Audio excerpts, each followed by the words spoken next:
Top of the morning to y'all. Today's lesson is called Gird Up Your Minds and Fear the Lord.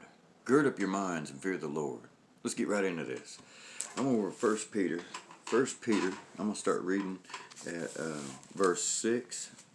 1 Peter and 6 says, "Wherein you greatly rejoice, though now for a season, if need be, you are in heaviness through manifold temptations." So you going through some manifold temptations today? Are you being tugged at in your flesh? Well, me too. You might as well warm up to that, because that's just going to be an everyday occurrence. Some days are going to be better than others. So I want to run over here to Matthew 5 and read you one verse here. It says, and you might as well expect these temptations, but you got to let your faith supersede your temptations. So no matter what you're going through in life, God is still God, and you are still you. So no matter what we're going through, we just have to know without the shadow of a doubt that we're all sick. You know, we all live in this flesh, and we're all dealing with this flesh, and we're all tempted by this flesh, and we just have to pray that we can overcome this flesh and the ways of this world. Okay, so let me read you this verse. It says, chapter 5, verse 14 in Matthew says, "You are the light of the world. A city that is set on a hill cannot be hid." So you can't be some secret Christian. I mean, you are called to be a light, a city that is set on a hill. When you're traveling and you see that hill off in the nighttime and you see all those lights glowing and reflecting off the sky or the clouds, I mean, you can't help but see that city sitting on a hill.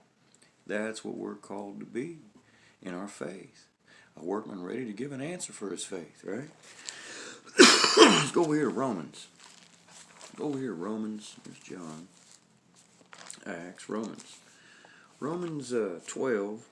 Let's go to Romans 12, okay? Romans 12. So gird up your minds and fear the Lord, right? Gird up your mind and fear the Lord. Romans 12 says, where we at? 11, 12. Here we go. 12, and I'm going to read verses 1 and 2. It says, "I beseech you, therefore, brethren." That's us. He's beseeching us. Okay, so listen up. "By the mercies of God, that you present your bodies a living sacrifice, holy, acceptable unto God, which is your reasonable service. And be not conformed to this world, but be you transformed by the renewing of your mind, that you may prove what is that good and acceptable and perfect will of God." See there? That's what we're supposed to do. We got to gird up our minds on these things. What's he saying in his word? He says to meditate on whatsoever things are good and true and just and lovely and good report, praiseworthy. These are the things we're supposed to meditate on, see? So it's just good stuff. I want to run you back here, run you all the way back here, because he says in his word we're supposed to go here a little and there a little in his word to prove a matter, and there'll be more than one witness to prove a matter. So we've found a pretty good amount of witnesses already, just like we do in all of our lessons, that we are to gird up our minds and fear our God, right? So let's go back to Leviticus 11. I want to read two verses, 44 and 47. Or 44 and 45. It says, "For I am the Lord your God. You shall therefore sanctify yourselves." You hear that? We got to set ourselves apart from the ways of this world. Right? He says, you got to sanctify yourselves. "And you shall be holy, for I am holy. Neither shall you defile yourselves with any manner of creeping thing that creepeth upon the earth." What's he talking about, right? I'm going to keep reading, you'll figure it out. "For I am the Lord that bringeth you up out of the land of Egypt, to be your God. You shall therefore be holy, for I am holy. This is," now check this out, "he's the same yesterday, today, and forever," right? And nothing changes until he returns, right? Okay, so check it out.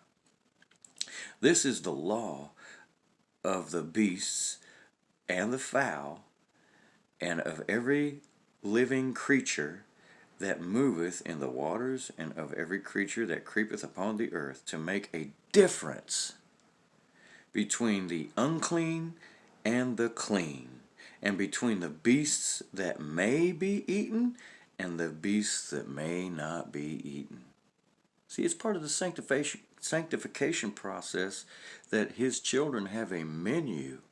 So when you go to a restaurant or you go somewhere, a friend's house or whatever, you're set apart by his menu, by the Father's menu here in Leviticus 11 in the early parts of this